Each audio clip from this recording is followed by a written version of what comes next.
Good morning বন্ধুরা, সবাইকে welcome করছি আমার চ্যানেলে। আর আশা করছি তোমরা সবাই ভালো আছো আর পজিটিভ আছো। আজকে সকাল সকালই কোমর বেঁধে কাজে লেগে পড়েছি। আজকে ভাবলাম ছাদটা পরিষ্কার করব। আর এতদিন একদমই কোনো দেখাশোনা করা হয়নি, খালি মাঝে মাঝে একটু ছাদটা ঝাড় দিয়ে দিতাম, বাস এইটুকুনি কাজ করতাম। যেহেতু এখন ছেলের পরীক্ষা চলছিল এই কদিন, তো একদমই আমি অন্যদিকে কোনো দিকেই ফোকাস করতে পারিনি। বাচ্চাদের পরীক্ষা শুরু হলে মারা যে কেমন থাকে সেটা তো সবাই জানে আশা করছি। তো বাচ্চাদের পরীক্ষা মানেই মাদেরও একটা পরীক্ষাই বলতে পারো। তো আমার তো তেমনই ফিলিং হয়, জানি না তোমাদের কি হয়, অবশ্যই জানিও আমাকে। তো সেই কারণে না আর কিছুই করা হয়নি। এতদিন আমি কোনো ব্লগই দিতে পারিনি, যা একটু শর্টস করেছিলাম সেইগুলোই দিয়েছি পুরনো ভিডিওর থেকে।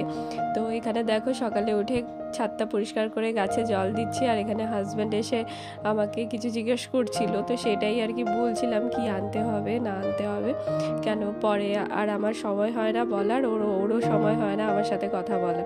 তো এরকমই চলছে এখন জীবন, কি বলবো। আর এইদিকে দেখো এই গাছটা পুরো মরেই যাচ্ছিল, আবার কিন্তু বেঁচে উঠেছে।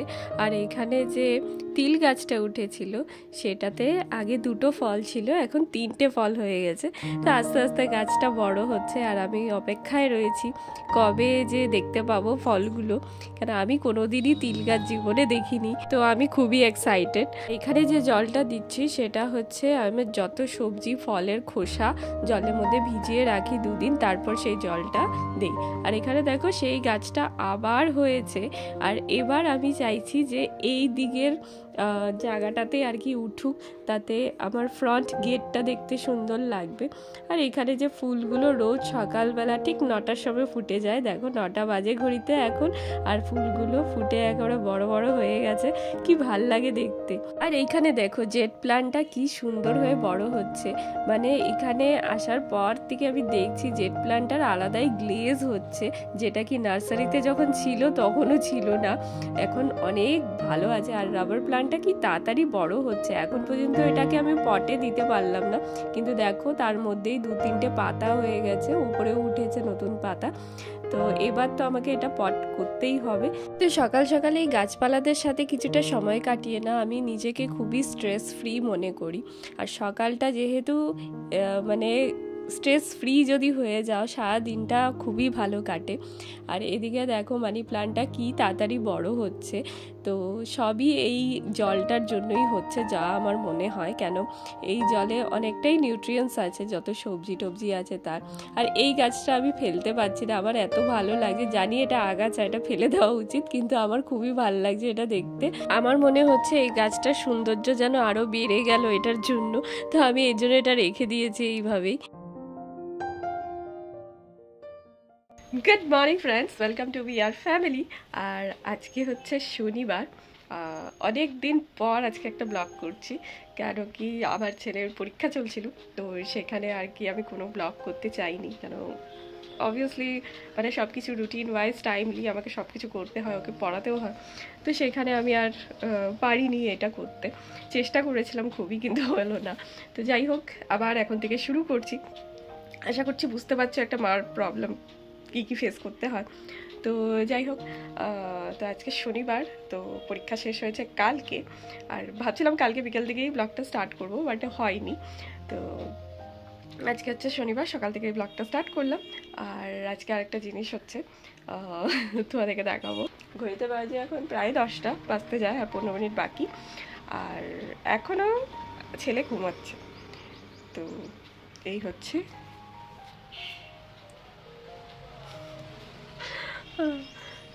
তো যাই হোক ঘুমাচ্ছে, কেন এতদিন পরীক্ষায় সকাল 5:30টার সময় উঠেছে আর পড়তে বসেছে।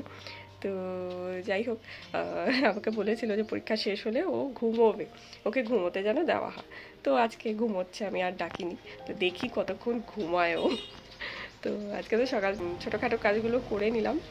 আর আমারও অবস্থা দেখতে পাচ্ছ তো, মানে খুবই বাজে অবস্থা, চুল টুলে একদম। তো যাই হোক, এখন যাব আস্তে ধীরে সব কিছুই করবো, চলো। তো এই যে ফাইনালি উঠলো, হইতে বাজে 10:30, আর এই যে উঠলো, ব্রাশ করছে। কেমন লাগলো এতক্ষণ ঘুমিয়ে? ভালো। হ্যাপি? এতদিন ঘুমোতে দেয়নি মা, পড়তে রেখেছে 5:30টার সময়, যার জন্য এখন ঘুমোলো। তো চলে এলাম এবার রান্নাঘরে, এবার রান্না করার পালা। তো এইখানে আজকে একটু ওয়েদারটা মানে ক্লাউডি আছে, তো সেই কারণে গরমও লাগছে আবার একটু ঠান্ডাও লাগছে। তো সেই কারণে আজকে তাড়াতাড়ি রান্নাটা বসাচ্ছি। বুঝতে পারছি না সময়টা কিভাবে যাচ্ছে, সকালে ওপরে অনেক কাজ করেছি। আর আজকে হবে এটা চিচিঙ্গে ভাজা। তো মা আর কি এটা কেটে নুন মাখিয়ে রেখেছিল, তো আমি সেটা আর কি বসিয়ে দিচ্ছি। তো জাস্ট এটাতে হলুদ দিলাম আর একটু কালো জিরে ফোড়ন দিয়ে লঙ্কা দিয়ে এটা একটু সেদ্ধ হতে একটু রাখবো যাতে সফট হয়ে যায়, তারপর নামিয়ে নেব। তো খেতে খুবই ভালো লাগে এটা, আর এটা আমি আগে খেতাম না, এখন খাই। আর এখানে হাজব্যান্ডের চিকেন রান্না হচ্ছে, যেহেতু ও ডায়েটে আছে তো শুধু চিকেনই খায়। তো আজকে অনেক মাস পর আমাদের বাড়িতে এঁচোড় রান্না হচ্ছে। তো এটা কিন্তু খুবই কম হয় আমাদের বাড়িতে, তো আজকে চিংড়ি দিয়ে করছি। তো আগে চিংড়িগুলোকে একটু ভেজে নিচ্ছি।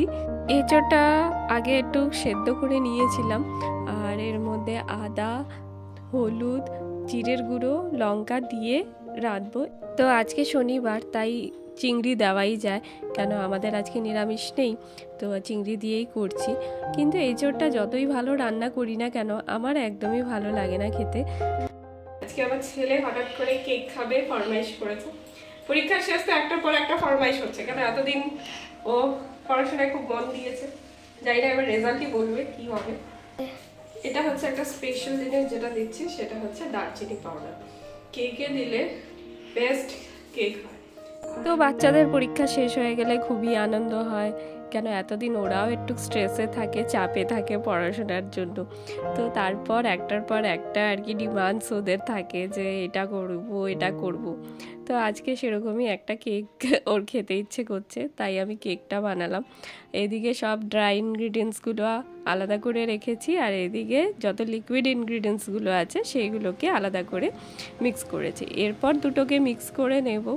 আর এই পদ্ধতিতে করলে কেক কোনো সময় খারাপ হয় না, সব সময় মানে যেই পাফিনেসটা থাকে, তারপর কেকটা একদম সমান হয়, মাঝখান থেকে ফেটে যায় না। তো এইগুলো জিনিস আর কি একটু মাথায় রাখতে হয় কেক করতে গিয়ে। তো আমার এতদিনের এক্সপিরিয়েন্সে আমি এটা শেয়ার করলাম তোমাদের সাথে। আর এবার কেকটা বসিয়ে দিচ্ছি। কেকটা আমি দুপুরবেলায় করছিলাম, জাস্ট আমাদের লাঞ্চের আগে করতে করতে কেকটাও হয়ে গেছে আমাদের।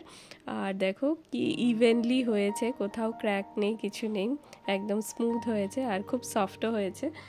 এক্ষুনি আমি তো যখন আমি শোবো তখন আমি চোরের মতন এসে খেয়ে চলে যাবো। তাই? আমি এটা লক করে যাব না, কি করে করব? দেখ আমি কি করে লক করে যাই। কি করে সেটা তো তুমি খুঁজে পাবে না। তাই তো। হ্যাঁ, তো ফাইনালি কেকটা হয়েছে। কেকটা আর এখন গরম রয়েছে, একটু ঠান্ডা হোক তারপর দেবো। বুঝতে কেমন করে। এই যে ঘড়িতে বাজে 4টে, আর এখন কেক খেয়ে নিচ্ছে। সব পড়ে যাচ্ছে তো। কেমন আছে? ভালো ভালো লাফেতে।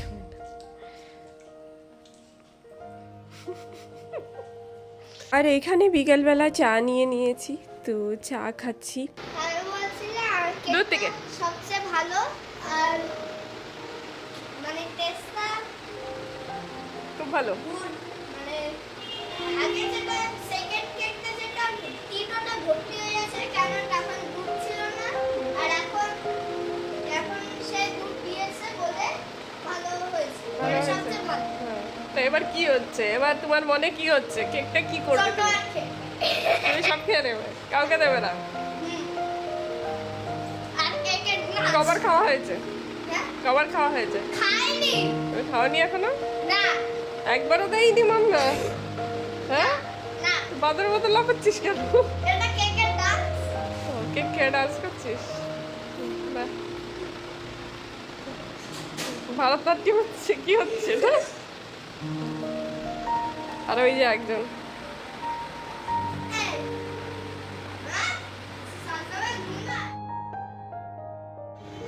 তো এখন রান্নাঘরে চলে এসেছি আর আজকে একটা স্পেশাল জিনিস বানাবো। তো আজকে একটু আলুর পরোটা বানাচ্ছি, খুব ইচ্ছে করছে অনেক দিন ধরে, কিন্তু করতে আর কি টাইমই পাচ্ছি না। তো আজকে ভাবলাম যখন ফ্রি আছি করাই যাক। দুপুরে যেহেতু ইঁচড়ের তরকারি হয়েছে, তো ছেলে একদমই খেতে চায়নি দুপুরবেলা, তো জোর করে খাওয়ানো হয়েছে আর রাত্রে এখন খাবে না। তো সেই কারণে ভাবলাম তাহলে পরোটাই করে দিই। আলুর পরোটা খেতে তো খুবই ভালো লাগে, কিন্তু করতে একটু কঠিন, কেন পুর টুর করতে হয়, আবার সেইগুলো বেলতে হয়। তো আমার এটা খুবই প্রবলেম হয়, বেলতে গিয়ে আর কি পুর টুর বেরিয়ে যায়। তো সেই কারণে আমি একদম সিম্পল ওয়েতেই করছি। একটু পেঁয়াজ কুচিয়ে নিয়েছি, তার সাথে আদা রসুন দিয়ে একটু জিরের গুঁড়ো, লঙ্কা আর নুন দিয়ে পুরটা করে নিচ্ছি। ভেতরের পুরটা যদি একটু শক্ত শক্ত হয় না, মানে শুকনো হয়, তাহলে বেরিয়ে যাওয়ার চান্সটা আর কি কম থাকে।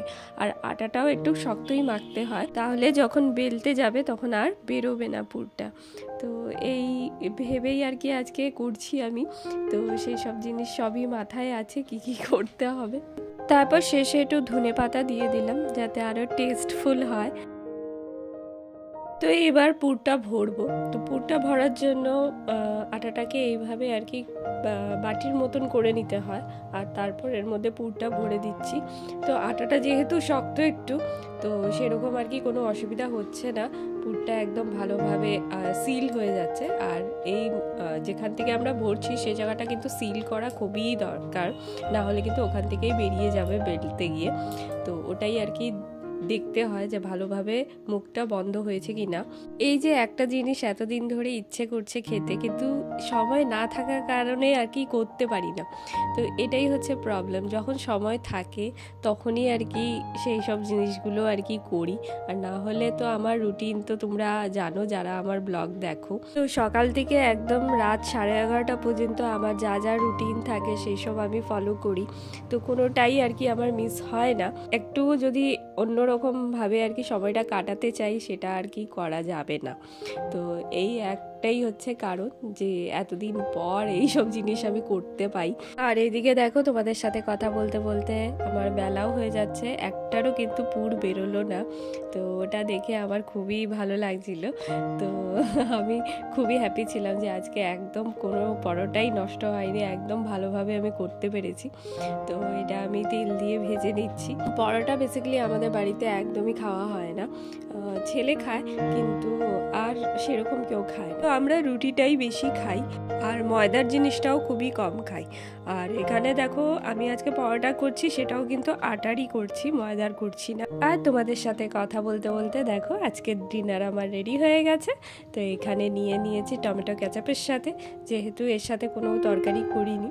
আর ছেলের খেয়ে খুবই ভালো লেগেছে, তো এটা ও ফার্স্ট টাইম খেলো। তো চলো বন্ধুরা, আজকের ব্লগটা এখানেই শেষ করলাম। যদি কিছু ভালো লেগে থাকে তো প্লিজ চ্যানেলটাকে সাবস্ক্রাইব করো আর আমার পাশে থেকে। দেখা হচ্ছে নেক্সট ব্লগে।